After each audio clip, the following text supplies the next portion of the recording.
Okay, so today we're going to do a deep dive into a place that, honestly, kind of redefines what we think of as a classroom. Oh, yeah. Imagine a school. I mean, not in like some leafy suburb, right? But smack dab in the middle of Dharavi in Mumbai. Wow. Most people just see Dharavi and think poverty, right? Right. But the people who actually live there, they see resilience, community, and this like burning drive for something better. Exactly. And that's where we find this amazing place, the Dharavi Learning Center.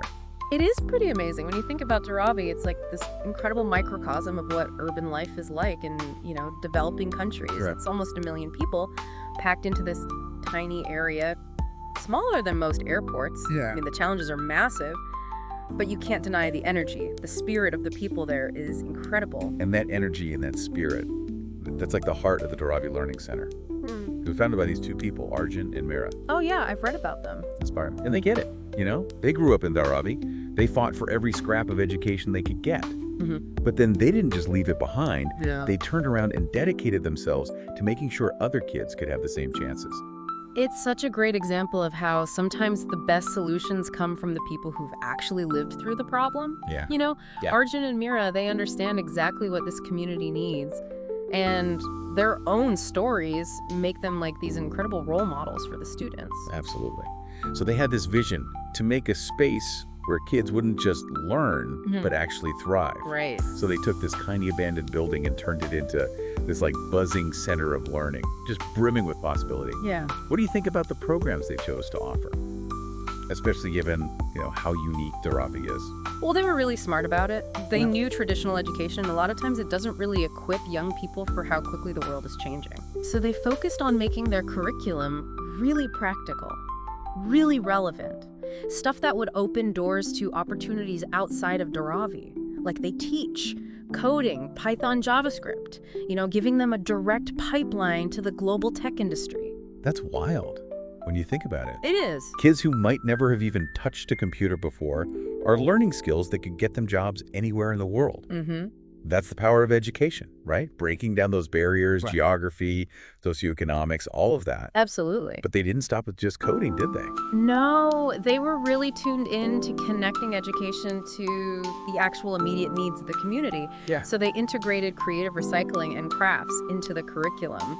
The students learned to take trash and turn it into these beautiful, useful things. So cool. Not only does it help with the waste problem, but it helps them earn money for themselves and their families. It's such a brilliant way to teach environmental awareness and entrepreneurial skills all at once. Oh, for sure. They're not just learning to code websites. They're learning to code their own futures. I like that. And I was so moved when I read about their music and art programs. Why do you think those were so important to them? I think it just shows how deeply they understand the human spirit. Dharavi is so densely packed, it can be a really tough environment to grow up in. Right. Having those outlets for creativity, for emotional expression, I think it's vital. It's a safe space for those kids to process their experiences, dream big, explore their artistic sides. Yeah, they're not just filling heads with facts. They're nurturing whole people. And the results are pretty amazing. Oh, absolutely. Over 500 kids have gone through this program. We're not just talking about good grades here. No. We're talking lives changed. Graduates working as web developers. Some have started their own little businesses selling their crafts. Others are teaching younger kids in the community, giving back. That's incredible. It just shows you the ripple effect. Empower even a small group of people and look what happens. And it's not just within Dharavi either. They're getting noticed. That's right.